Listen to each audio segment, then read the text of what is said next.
What's up guys? Welcome back to my channel. So it is Sunday, January 24th, and when I woke up this morning, it was snowing, and it is snowing in that like perfect way, that big fluffy snowflake way. And there's about 2 or 3 inches of snow on the ground right now. It just makes me so happy. It's one of those perfect winter days here in England. And even though I'm probably not gonna go out because it is snowing and there's nowhere to go because everything's closed, we're still in lockdown, the feeling and the vibe of a snowy, quiet winter day is just like my favorite. Sunday mornings, I don't do a home workout. So this morning, like you saw, I got up, I drank my liter of water, I had a coffee, I put Manuka honey in my coffee, and I put almond milk. And then I started today with oatmeal because I was really craving oatmeal yesterday and I didn't have it because I was eating my carbs in the form of brown rice. I don't know why. I wonder if it's because it's been colder. I've been wanting more carby foods lately. And so I've been eating more organic brown rice and whole grain oats. I've really been enjoying it. It makes me feel happy and full, and it gives me like that cozy winter feeling. In my oatmeal, I always put a little bit of whole milk, and I also put egg whites. When I was growing up, my mom made oatmeal with egg whites, and I don't know if that's why, but also egg whites give the oatmeal a little bit of more protein. And I don't think there's that much protein in oatmeal endemically, so putting egg whites in there, it makes it more fluffy, it gives it a really nice texture, and it feels like more filling to me. If I eat oatmeal and I don't put protein in it, or if I don't have eggs on the side or some kind of protein on the side, I'll be so hungry about an hour later. So if you guys are dealing with that when you're eating with oatmeal, maybe adding a little bit of protein to it will help you. It definitely helps me. I have also been faffing with my hair all morning. It's not great right now. It's just sort of sitting there. I haven't had a haircut since December of 2019. And that's because that's the last time I went back to New York and my hairstylist happened to be in town, and I was lucky enough to have a haircut then. But because of 2020, and I'm sure so many people are in the same situation, but because salons in Hong Kong were open and closed, open and closed, open and closed, and I didn't have a hairstylist that I had been to in Hong Kong yet, I'm really nervous about my hair. I got a series of really bad haircuts in my 20s and 30s, and so I've kind of been scared off from going to any hairstylist who has like a signature cut, because I found that often, especially in some of the fancier salons in New York, the hairstylist or the hair salon is known for one cut, and they give everybody the same cut, and it doesn't work for me. I need someone to, especially when you're paying so much money for a haircut, to look at you and adapt their technique for you. My hair really needs, you see, like it's like just flat because it's just stick straight, but my hair really needs movement. But what I found is that if I go to hair salons where they specialize in like layers, or they do those like angled cuts, like a modified version of the Rachel from Friends in like the 90s, it looks so choppy because it's so straight and because my hair is basically black and it shows every cut. So I've had haircuts where they'll like cut in here and then all you see is like a line here and it looks like a mistake. And anyway, I've been very nervous about getting my hair cut for the past year, and so I haven't. And now here I am, not having had a haircut for over a year, and it's just so long and flat and heavy, and yeah. I feel lucky and grateful that this is fine. I'm not going anywhere, and it's not hard to deal with, but I do really want a haircut. So as soon as lockdown lifts here in England, which hopefully will be in the early spring, it's January now, and March or like late February seems like it's really far off, but this is what we need to do to get this virus under control. So we're gonna hang in there and put my hair in a lot of buns and ponytails until then. If you have any ideas about how to deal with long straight hair while you cannot get a haircut and it's just sort of growing way too long, please let me know in the comments, or if there's something that you're using. I'm just slicking my hair back a lot for Zoom calls. I'm having trouble finding a part, as you can tell, that's like working for me. And I have like a lot of cowlicks in my hair. I don't know if you have this too, but I'll have parts of my hair, like you see how this part is like fluffier than this part? This happens like all over my head. I have a cowlick in the back of my head too, where the hair goes bloop. And in the front, if I put my hair this way, it goes bloop. I don't know if you can tell. This was useful in the 90s when like the tall bangs were in. See, look, you see how it like just stands up? In the 90s, I don't know if you remember, in the late 90s, the thing where everyone had the swoop and then a fringe. I never had the fringe because my mother was like, don't get a fringe, it's gonna drive you crazy. So I never got it, but the swoop, I had that. And so that was useful back in the day. And now I don't really know what I should be doing.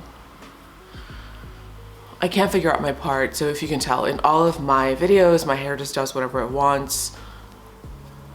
If I curl it, it gets really, really big because it's so long. And I look kind of, there are like times where I like really big curly hair. For a long time in the early 2000s, when I used to get a haircut in New York, this was like 15 years ago, I would ask for news anchor hair because I loved that big hair. And because I was younger, I felt like it looked cool. And also it was a different time. It was the first wave of wearing big fake eyelashes and like comfy sweats. This whole thing we're going through right now, by the way, where you've seen celebrities with like wearing their big sweatsuits, super expensive, matching sweatpants and hoodies, and like designer loungewear, plus lots of makeup and buns, like really high buns and like crazy eyelashes.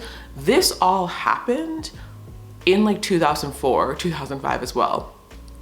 I don't know if any of you remember, but in the early days of the Paris Hilton Kim Kardashian friendship, that was so trendy. That was like the look. But back then it was juicy couture, velour sweatsuits and blingy Uggs and personalized everything, but also giant eyelashes. So this is sort of a revival now of what we went through 15 years ago. I thought I would jump on here and say hello and talk about what I've been doing this week, which is really just work, mainly work. I think 85% of my week, it has been dedicated to work because we're sort of working in between time zones. I'm working in between the US time zones, LA, New York, and the Hong Kong time zones.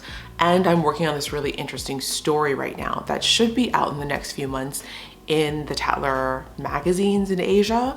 So that I'm working with another time zone in between. So I'm sort of working from like 7 or 8 a.m. every day until about 8 or 9 p.m. every day, depending on the day. This week was really exciting because we had the inauguration, and so I was working with our global artistic director in LA on some late night stories that were happening on East Coast time because that's when the inauguration was happening. But I'm also trying to make sure I'm like picking up my regular work, which is in the mornings, my time, which is at night, Hong Kong time. So it's been kind of a busy week, but I'm really glad that it was a busy week because working remotely as an office of one on my own is not as easy as I thought it would be. I think it's because I feel quite disconnected from what is going on with the core editorial team, which is to be expected, which is something I should have prepared better for. But also, I think what's great about my job is that I have a certain level of freedom. I love that freedom, but I also miss the feeling of bouncing ideas off of people and brainstorming and knowing what, like being on the same page as everyone else. And so that communication stream is something that I have to be more proactive with opening and working through. I think it's going okay. I think this week felt very satisfying because we did a lot of fun stuff and a lot of good work. So I really like that feeling of collaborating across time zones, and I want to find a way where it works best for everybody. Otherwise, this week I have been really good about sticking to my morning routine. So every morning I wake up really early, I do a home workout. I successfully did a home workout every single day this week, except for Sunday, because Sunday is my day off. But I did one every single day, Monday through Saturday, and I varied the home workout, but depending on how I felt that morning. One of my biggest goals at my age, and I don't know if you think about this too, but one of the goals I set for myself every single day is how can I set myself up the afternoon and evening before so I wake up the next morning in the best possible mindset and feeling the best I can. I am somebody who starts days off really, really well. And then around 3 or 4 o'clock, I sort of get loosey-goosey with myself. So I will start off the day with a coffee with my collagen supplements. I'll eat a good breakfast. I will stick with a routine through lunch. I'll be tracking my macros, and I'll have a couple of cups of tea. I'll have like 4 liters of water during the day. And then by 3 o'clock, I am like, is there chocolate in the house? I'm going to eat all of it. Or can I order a pizza? Should I order a pizza? Sometimes I will spend like 2 hours a day negotiating with myself and like opening and closing the Deliveroo app. I'm like, should I order pizza? Should I not open it? I'm gonna close the app. I'm gonna close. I catch myself doing this sometimes, and I don't know if it's because of procrastination or because of actual hunger or a craving or just boredom because I'm working on my own, working from home. But the only way that I've been able to keep myself from walking into those pitfalls is by reminding myself that I want to wake up early the next day and feel great. So I can do a home workout, so I can eat correctly in the morning, so I can think correctly in the morning, and so I can work most effectively. So this past week, I feel like I've been pretty good about it, and I get like kind of proud that if I'm able to stick to a routine. So this week has been really good.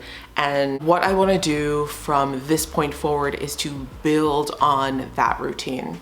So it's been about 2.5, almost 3 weeks now of sticking to this morning routine that works for me. I found a home workout that works for me. And what I've been doing with my home workouts that's really been working for me is, I don't know if you remember in my last video, I mentioned that I started to find some home workout exercises that I actually enjoy. And I realized the reason that I enjoy them is because I can make progress while doing those exercises over and over again. What I also have to remind myself in my home workouts is that you don't have to do a different home workout every time you do a home workout. How you get better at doing something is by doing it over and over again until you're really good at it. So I used to tell myself that I can't do the same home workout 3 times in a row because maybe I'll get bored or I'm overtraining one part of my body. I don't think that in my condition right now that I can be overtraining anything in my body. I'm not like an overtrainable person working out from home. I'm not really pushing myself that much. So all of these things are just rationalizations in my own mind that have kept me from doing home workouts. They've just been excuses that I've been making up and saying to myself. Over the past 2 weeks, instead of worrying about constantly changing my home workout, I've created for myself a core group of 6 to 8 exercises that I've found online that my old trainer taught me before I left Hong Kong that I have the equipment for. So I have tubes, bands, mats, sliding things. I have TRX bands too, which I have not been using as much, but I've created 6 to 8 movements that really work for me, that I really enjoy because I can see progress every single time I'm doing them. So I feel stronger, I feel like my form is better, I can feel my muscles when I'm doing them, and sometimes I can see the progress in the mirror, which is so important for affirmation and for encouraging me to go on. So I'm going to keep on doing those 6 to 8, and then once a week I'm going to add on 3 or 4, or try 3 or 4 different movements depending on what part of my body I know I am not addressing because I don't feel like working out that part of my body because it's hard or because it's weak. But I know that if there's one part of my body that I know from a year and a half of training in a gym that is weaker, I should be working on that now on my own. And so that is all part of my self-improvement through self-discipline journey that I am on this year. Something I've been doing a lot of this week that I'm not super proud that I've been doing a lot of is I've been spending hours and hours on TikTok. I find that TikTok is the funniest platform. Twitter is full of ideas and thoughts and links to articles, and for a long time Twitter was so angry and full of anxiety, and it was so stressful to read. I would still read because I would look at it to keep up with news. And Instagram is full of curated moments and vignettes, and there's a lot of posing that goes on Instagram. I use Instagram stories more than I use Instagram because with Instagram stories, I feel like I can keep up with my friends. Facebook is a platform that so many people have left, but because I'm in this early middle age group, a lot of my friends are still on Facebook, and a lot of my friends who have kids who are part of Facebook communities are still very active on Facebook. So once, twice, 3 times a week, I will check it on Facebook just to go through and see like what my friends did for the holidays with their families and like how their kids are growing up and stuff like that. And I'll check my groups, my alumni groups and things like that. But TikTok is so addictive because I find myself scrolling through TikTok. First of all, you can get lost in that thing for hours and hours. I think yesterday I was on it for 3 hours, and I feel bad that I wasted all that time on an app. But at the same time, it is one of the only things that's making me laugh until I cry. And because all these vignettes and these they're not even skits, just these little clips are so short, it's just a punch to the brain every time. So my TikTok, I follow pretty much like 99% of the accounts I follow are cute animal accounts. So there are kittens and dogs and like talking animals and alpacas and chickens and stuff like that. It's so funny. It's the thing during the day that if I feel like my brain is a little tired, I'm a little bored, I don't feel that stimulated by what I'm seeing online, or I sort of feel like I've run out of ideas for the day, if I open TikTok, I start laughing. And sometimes I laugh so hard that I'm like crying laughing. And I really enjoy it. I don't even know if TikTok is controversial anymore. When we were in Hong Kong, it was deplatformed in Hong Kong entirely. So TikTok was banned in Hong Kong in late 2019, early 2020. And so I haven't had TikTok again until now. And I've just really, really been enjoying it. Last week, I mentioned that I was looking for books to read, and because all the bookstores are closed here and the only places that sell books are like supermarkets, they have a couple of books in like the magazine section, and the news agent here brought some of their books downstairs to the ground floor, but there are a lot of fitness books and cookbooks, and I was really looking for a book to read. So I went on Amazon and I ordered a few books, and so I wanted to show you guys what I picked up from Amazon. I have a pretty wide variety of interests when it comes to reading. I really love reading nonfiction, especially because of what I do, which is writing about things that have already happened. I am a very realistic person. I'm grounded in reality in a way that sometimes can be pretty extreme. I'm extremely pragmatic and extremely realistic. And I think this is one of the reasons why nonfiction really appeals to me. But I'm also obsessed with the fantastical and the ideas-driven industry. If you've watched any of my theme park videos or my travel videos, you'll know that I love the absurd. And not absurd in the bad way, but I love when there's an idea and then someone has made that idea a reality. that's why I love Disney, because here is a man and a company that had an imagination. And even though I think some people think that it's cartoons and it's childhood stuff and it's silly, but to create an entire world around it and experiences around that, that to me is magic in real life. And whenever I travel, I try to find the most whimsical and magical man-made things, or the most impossible things come to life. That is what I am most interested in this world. So for a long time, for my whole life, I've been obsessed with the New Romantics. And I don't know if it's because it was the time that I was born. I was born in England, and I moved to the States in the early 80s. And in 1982, 1983, the #1 song on the charts in the US when I was in 1st or 2nd grade was Karma Chameleon by Boy George. And I remember this was also the moment that MTV became a thing.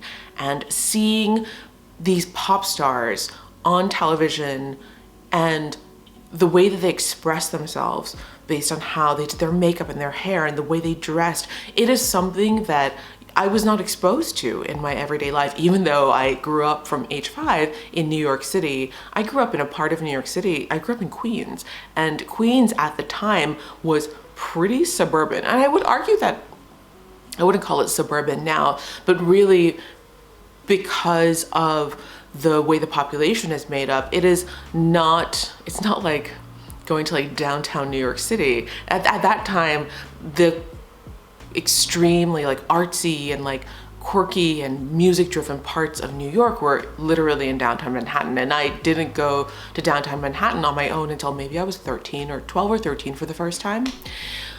And that first trip, I think the first time I went into Manhattan with a friend, I went to the Palladium. I didn't go to the club, I was like 12 or 13, but downstairs from the Palladium, there was a store called Unique Boutique. And I don't know if any of you are old enough to remember the store, but I remember going there when I was 12 or 13 with my friend, who I think she was like 14 or 15, so she was like so cool to me. And I remember going there and they had just tons of early 90s, late 80s New York street style. So it was pre-grunge. It was very colorful, very bold, very like in your face. And they had these t-shirt paint spinning machines, like where you could like splatter things on the t-shirt and it would spin, and you could buy these t-shirts for like $15. And I was like, this is so cool. And anyway, so growing up, being born in England and going to London from a very young age, some of my earliest visual memories, there's no story around this, but I remember my parents, I remember this from like, these are just like such stark like visual memories.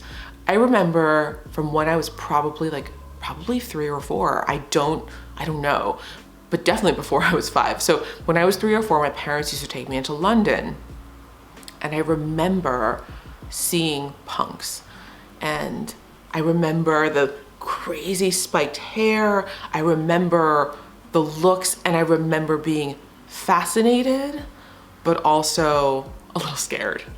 And that visceral memory from such a young age really, I think it really triggered something for me.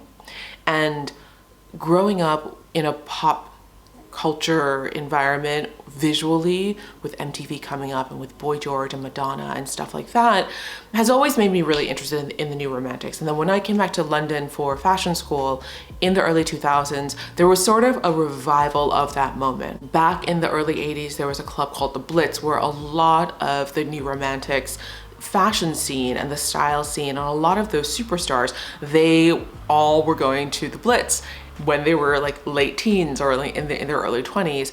And when I was here in fashion school, there was a revival of that, and the club was called Nag Nag Nag. And a lot of the same people who were much older at the time, they were running those club nights, they showed up there.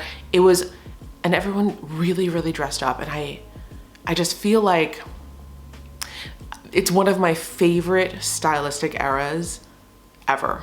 And so this book came out last October, but I did not order it because I knew I was moving out of Hong Kong and I didn't want to like carry extra books. So I waited till I got here to order it. It is Dylan Jones. It's Sweet Dreams.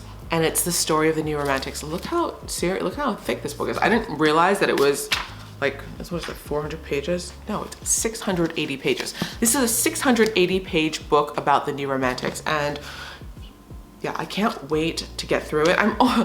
I've barely started reading it. I'm only 12 pages in, but this is my number one. This is what I'm reading over the next couple of weeks. I also finally picked this book up. I don't know why I never bought this book. I've literally seen it in every single airport that I've been through in the past 2 years. It has been a #1 New York Times and London Times bestseller for forever, for like months and months. I haven't started reading it yet, but it's Where the Crawdads Sing. And I picked it up because I was buying books and I was looking for a fiction book. I'm not great with fiction. I think I have trouble lifting that sort of suspension of disbelief, is that what they call it? Where when you go to a movie, you just accept everything that's going on in the film as fact. I have no problem with movies, but with fiction, with literature, I have trouble with my suspension of disbelief. And so I'm gonna try reading it and see if it clicks for me. I also picked up Deborah Orr's memoirs. The next book I got, it came out last year.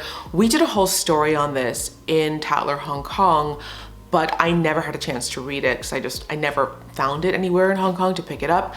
And I am actually moderating a virtual talk with this author in May because she and I both went to Dartmouth. We are years and years apart. I'm much older, but she wrote this book. It was very, very well received. I first learned about the book on CNN, where they interviewed her and they talked to her about the book and how it's rooted in pop culture in Korea. So the book is If I Had Your Face, and it's by Frances Cha, and I'm so excited to read it. And the last book I ordered from Amazon, I don't know why I ordered it. I know why I ordered it. I ordered it because I love illustrated books and I love feel-good books, and I love animal things. That's why I love animal TikTok, and I love, the Dodo, that website. Anyway, it was also, I learned about this book on, this is such a weird, who have I become? I learned about this book on the new Instagram page for Camilla, the Duchess of Cornwall's reading club, because we wrote a small story about it on the Tatler website. And she has started an online reading club on Instagram where she talks to authors. She picks a book every week or couple of weeks and she talks to the author. They create videos about the book and it just becomes like a really nice online reading community. Especially during lockdown, this is something that I think we all need. This was the first book that was on the Instagram page. It's called The Boy, the Mole, the Fox, and the Horse.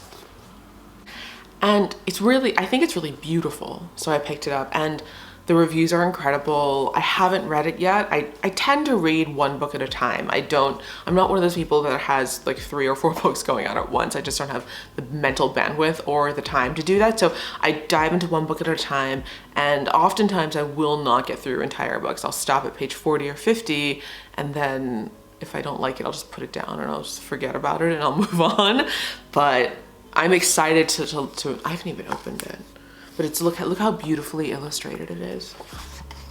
It's just, I'm excited. I'm really looking forward to reading it. Anyway, that is what I have been up to this week. So that's what happens in Tier 4 lockdown. It has sort of stopped snowing and it's so beautiful outside. Maybe I will go outside for a little walk in the snow. I think it'll feel refreshing. I do need some fresh air, and I'm gonna have a pretty quiet Sunday. Try not to get back on TikTok because it eats up my entire day. But yeah, I hope you are having a great weekend. I hope you're having a great January wherever you are. I hope you're staying safe and healthy, and I will see you guys next time.